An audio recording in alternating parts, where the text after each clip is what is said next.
we divide 677 by 2 in long division method.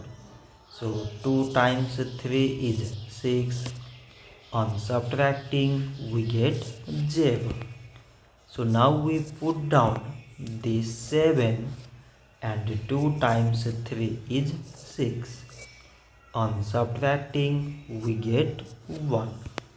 So again we put down the 7 and it is 17.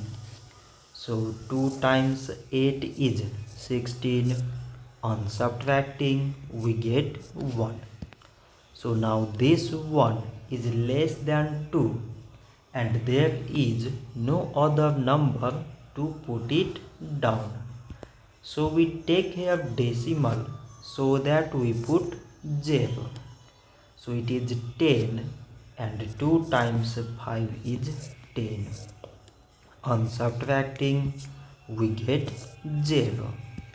So 677 divided by 2 is 338 decimal 5.